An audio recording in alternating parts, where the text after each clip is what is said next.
Coming up next on Arizona Horizons Journalists Roundtable, Congressman Paul Gosar wants the National Park Service investigated after the recent federal government shutdown. An appeals court blocks the state's new higher campaign finance limits, and the executive director of the Arizona Medical Board is fired.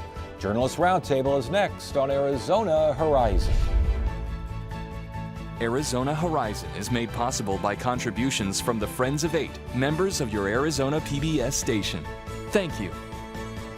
Good evening and welcome to Arizona Horizons Journalists Roundtable. I'm Ted Simons. Joining me tonight are Mary Jo Pitzel of the Arizona Republic, Howard Fisher of Capital Media Services, and Hank Stevenson of the Arizona Capital Times. The federal government shutdown is over for now, and the state is no longer paying to keep the Grand Canyon National Park open, but questions about the park's closure continue, and that is because we had this House hearing, and Congressman Gosar, a part of the committee here, but also has made it known that he thinks. Explain this to me now. The park was closed because it's a federal park. He says it didn't really have to happen or happen in that way. Yeah, that was Congressman Gosar's contention during this House hearing, and he wants an investigation into why Grand Canyon National Park was chosen to be closed, arguing that it could have remained open, even though he was among those Republicans in the House who, by not voting for a clean CR, effectively shut down government. Okay, but the other part of it, of course, is that from the very beginning, although after she had to backtrack after saying the Grand Canyon isn't important, but the governor did ask and did offer to come up with the money. And it took something like 11 days for the Department of Interior to get its act together and say, that would work. And the part of the question I think that is legitimate to ask is, why did it take the Department of Interior 11 days to take money? And Congressman Gosar says it took that long because the feds wanted to make this, I think the quote was, as painful as possible, and that this was the president's own idea. Exactly, yeah, the president's own idea, and as painful as possible, which actually makes a lot of political sense if you're looking at it. I mean, if you want people to recognize that the government is shut down and make a case that government is important, as Obama has since the shutdown has ended, then you want people to notice it. And one way to do it is to close down the Grand Canyon, close down national parks. But the fact is, you cannot have a national park, fire dangers, danger to animals, danger to people from animals, danger to people from falling off the edge, that's simply unstaffed. Now, I think a more legitimate complaint against the Obama administration might be, you've got the World War II Memorial in Washington, which is just an open area. It took you more people to shut it off than it did to keep it open. But it clearly needed to be closed. Whether they needed to wait 11 days to get the state's money, I don't know. Yeah, I mean, all the employees were furloughed, or the vast majority of them were furloughed. They weren't there to work the park. So, I mean, it does have practical reasons for it. And keep in mind, Arizona wasn't the only state that came up with this bright idea of, hey, we'll foot the bill to keep our parks open. I mean, Utah and Colorado and New York. So, there might have been a line forming. I don't know who started that line. I don't know if Jan Brewer was the first one to set that off. But certainly the Grand Canyon is an icon. It's well known everywhere. And the feds are basically saying, remember, we can't perform functions that aren't appropriated. Now, again, there were exceptions made, and it took 10 days or such to get a deal worked here. But when you come after the feds and you're saying you're not doing this, the feds say it's not appropriate. We can't do this. No, and this is part of the Republicans' plan to call it the Obama shutdown. Well, it's not like the president was saying, I'm going to shut down the government unless I get Obamacare. He had Obamacare. It's on the books. It exists. That's a breakthrough right there, Howie. Run with that story, will you? Well, and they sort of started enrolling people, but that's a whole separate issue. Yeah. But it was the Republicans who drew a line in the sand and said it'll be over our cold, dead bodies, and sure enough, it was. And again, Congressman Gosar wants to see the National Park Service, the decision-making and the idea of how they went about things investigated. What are you looking for? To what purpose? Well, I think this might be helpful for the next shutdown, which will probably be, in February? And that's what they were saying through part of this hearing was, well, why weren't there contingency plans ahead of time? Did you not know we were going to close this down? Why did it take you 10, 11 days to make that decision to allow the states to open them back up?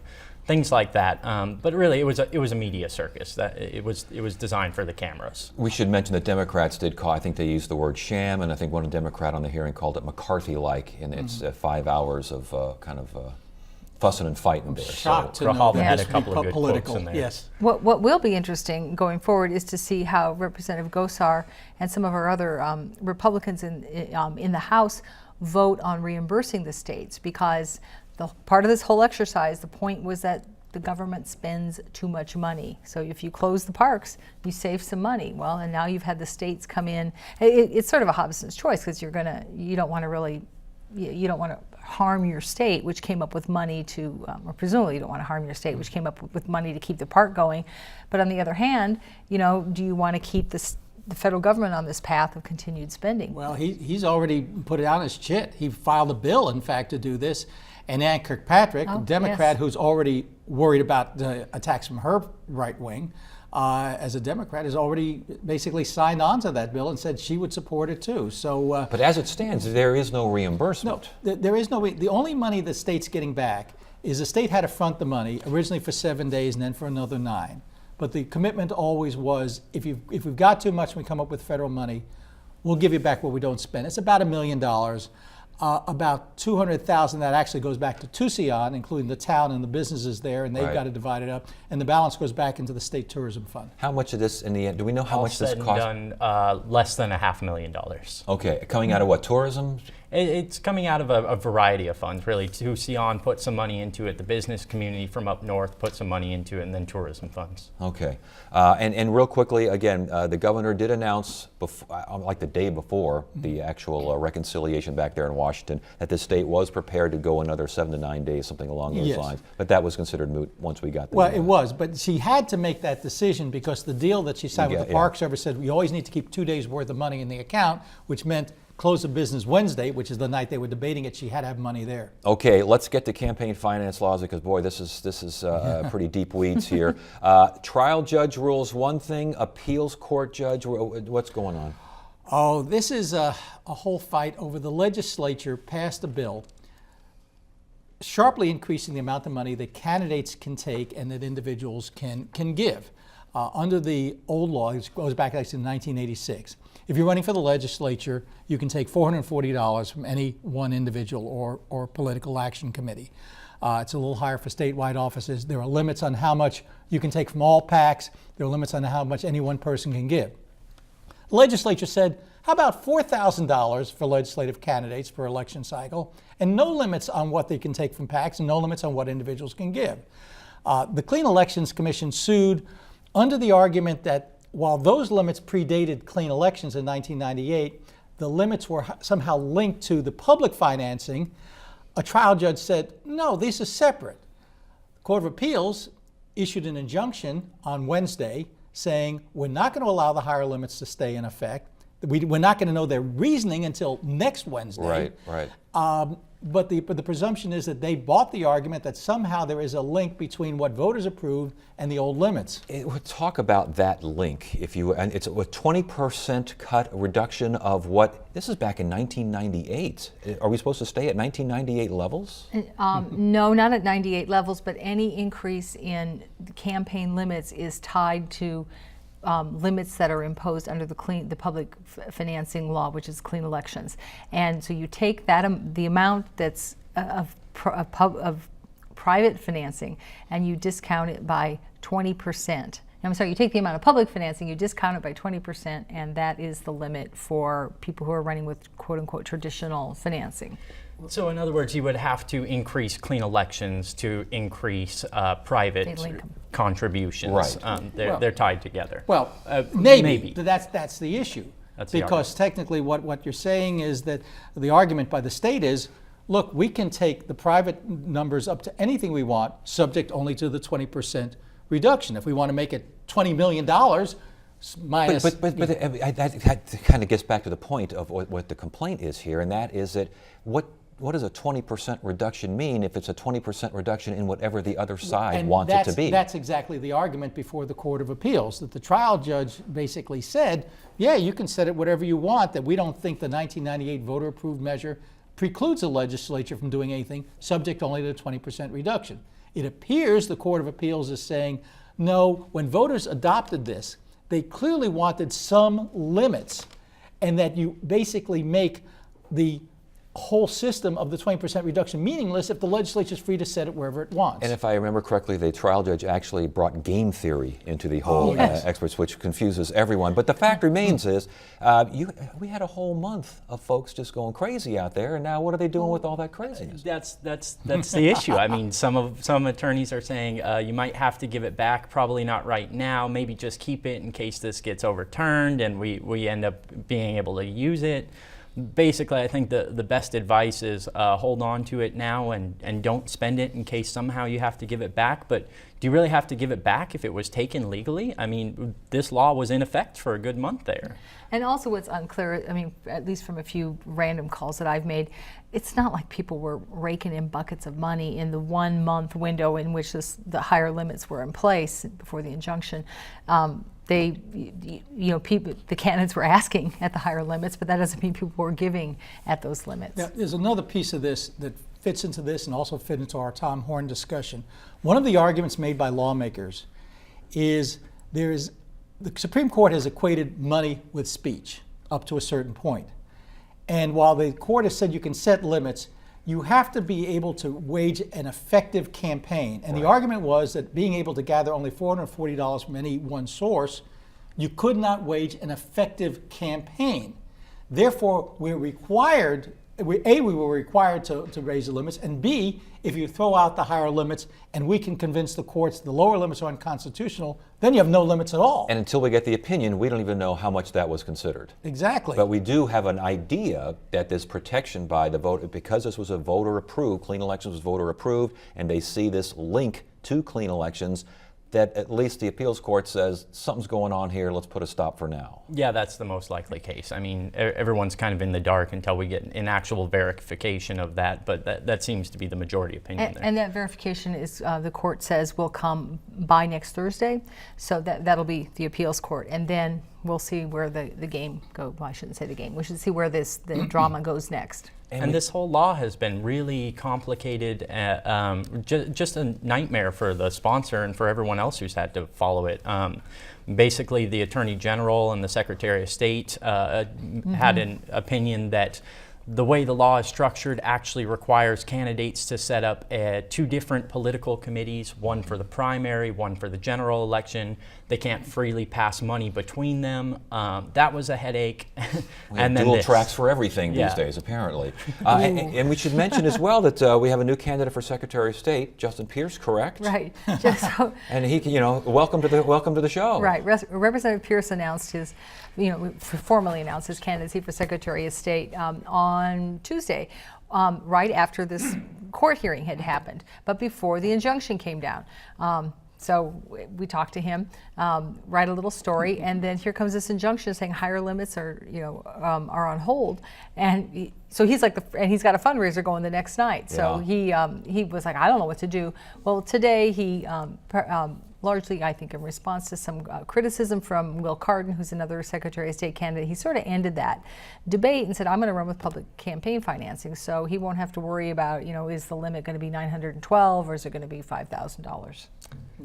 All right, let's move on now to Tom Horn, because this is another one that's kind of complicated here. We've done this on the show numerous times, and Yavapai County Attorney gets this after it's been bounced around here, it's been moved over here. This, again, involves the Attorney General's race in 2010, some late cash coming into the Horn campaign that helped, some argue, helped him eventually win. Well, it did help him win. The question is, was it in the Horn campaign? This is the issue. Arizona law limits how much you can take. That's what we were just discussing. For the statewide race in 2010, it was $840 from any one source, and you can't take corporate money.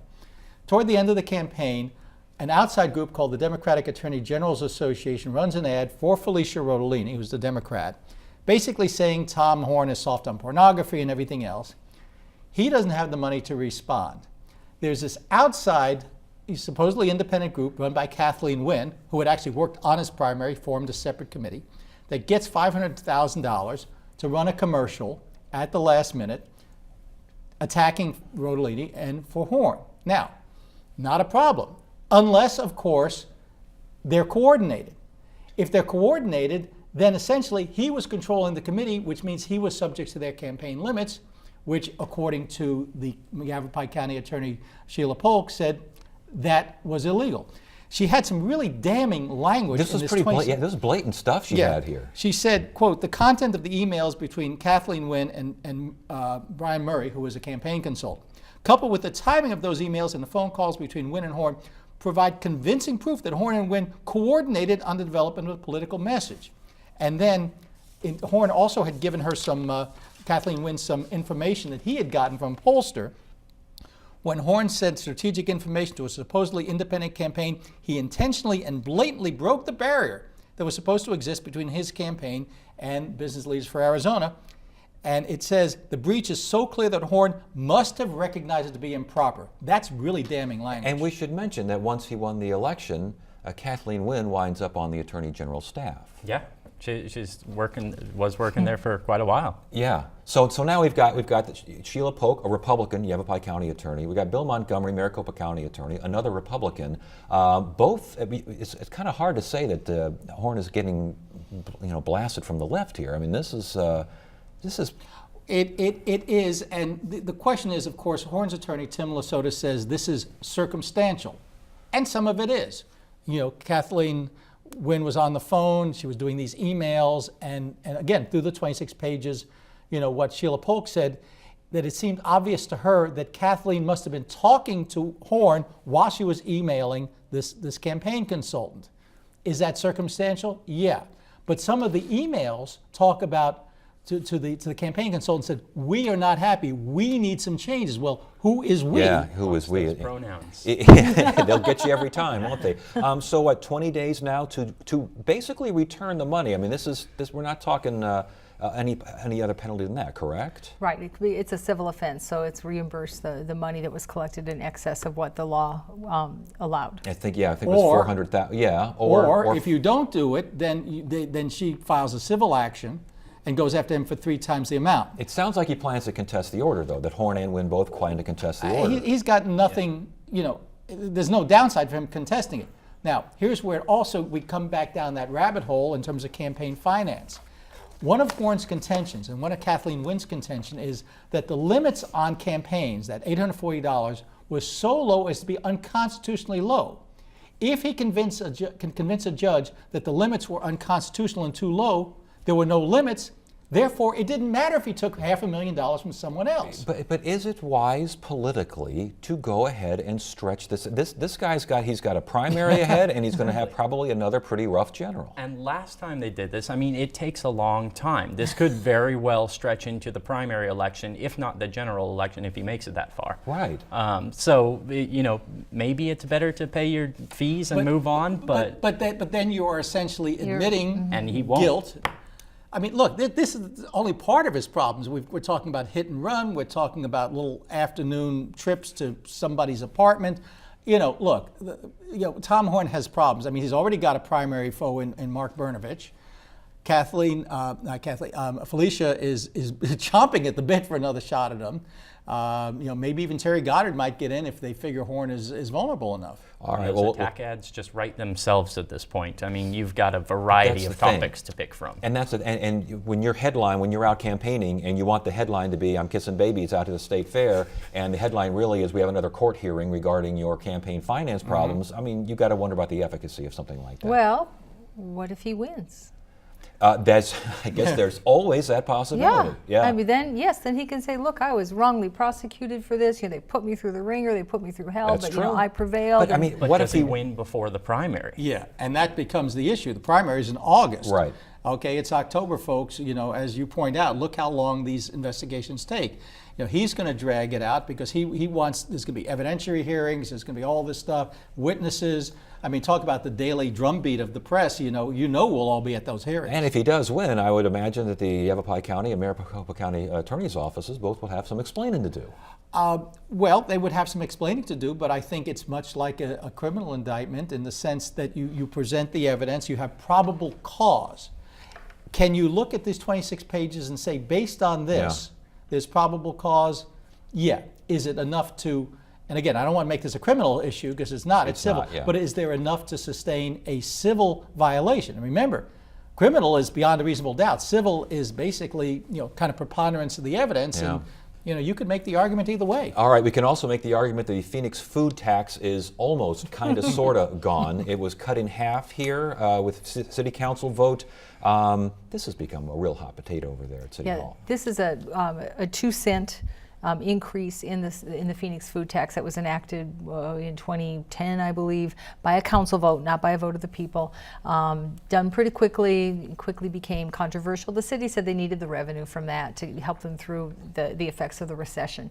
So as this debate has gone on at City Hall, the compromise voted on this week was to cut it in half, so it will drop to a penny beginning on January 1, and then that second penny will go away in 2015. Part of what makes it such a hot potato is the same time they're doing this, the headlines about pension spiking. Now, there's not a lot you can do about the folks who are already there. But the mayor has kept saying, I'm going to end pension spiking, I'm going to end pension spiking, and yet we're still waiting. Mayor And also so- pledged to remove the tax Yes. as well. And so the question becomes, the longer this drags out, the people are going to say, well, wait a second, we needed the extra money, my extra penny on my dollar's worth of milk to pay for the city manager's massive pension. That does not wash. And Sal DiCiccio was the one who keeps bringing up the fact that tax money is being used. The tax money is being used basically to pay employee raises, and that's kind of where that particular. Well, that's a typical anti-labor type thing, but the Sal's been beating that drum now for years. Yeah, well, all right. The drum beat goes on. The beat goes on, as we will, Hal, Yes. back in the 60s. The last thing here before we go, I wanted to get to the Arizona Medical Board Executive Director, but we did talk about that at length during the week. And again, we're going to kind of see where that one all goes with Lisa Wynn being fired and how much cutting of corners with licensing of doctors was really done. But we've kind of covered that. We have not talked about Manuel Lito Peña, who died this week at the age of 88. And this was considered the godfather of some young Latino legislators. Well, Lito had gone to school in a Hispanic school. You know, this was back in the days of segregation in Phoenix, in Arizona. Not legal segregation, perhaps, but effective segregation. He carried that with him. And he also took, excuse the expression, no crap from anybody. Democratic governors, Republican governors. He made sure that he was there to represent his constituency. He made sure that things were explained. And he probably helped reinvigorate, the Latino vote for the Democratic Party, because they saw somebody there who was actually out there, who was getting quoted, who was doing things, which led to some of the younger Turks who eventually came in, Alfredo Gutierrez, and now, even younger people now. A quiet force behind the scenes is how he was described. Yeah, he, although I think he was a committee chairman during the 2-year period when the Democrats actually controlled the Senate back in the early 90s. He was pretty well known for not having much patience for lobbyists. Just didn't want to, don't bother me with them, either for money or for them to come to his office and lobby for his vote on legislation. Yeah, and served in the legislature for 30 years. Boy, term limits weren't around back then. Yeah, I was going to huh? say, that term limits, and some people would point to this as an example of why we needed term limits. Or some people might say that we've lost some of Correct. that particular institutional memory. And you could go to Lito and say, Lito, why don't we do this? He'd say, well, wait a second, we tried that and it failed. And that's what we did lose with term limits. Someone like Alito Peña still can be developed at the legislature, or are those times so special and so different, and term limits now in place? Can you get that kind of a... I don't think you can get that. There are two differences. One, of course, is term limits. You need time to really understand how the wheels of government work. The other piece of it is that there was a more bipartisan spirit in the Senate. Not only because in 2 years the Democrats controlled it, but even when the Republicans controlled it, there was always an understanding of having to work together. Things are so partisan now that a Democrat, a Hispanic Democrat, can't get the kind of leverage he or she needs to be out there to get things moved on. All right, we'll stop it right there. Good to have you all here. Thanks for joining us. Thanks a lot, Ted. Monday on Arizona Horizon, we'll look further into the injunction on Arizona's new campaign contribution limits, and we'll get an update on hearings held this month on a proposed highway from Phoenix to Las Vegas. Those stories Monday on Arizona Horizon. Tuesday, we'll talk about new proposed standards for out-of-school programs. Wednesday, we'll learn about a Tucson company that develops technology for law enforcement and the military. Thursday, a program program that teams business professionals with arts organizations looking to improve their business practices. And Friday, it's another edition of the Journalists Roundtable. That is it for now. I'm Ted Simons. Thank you so much for joining us. You have a great weekend.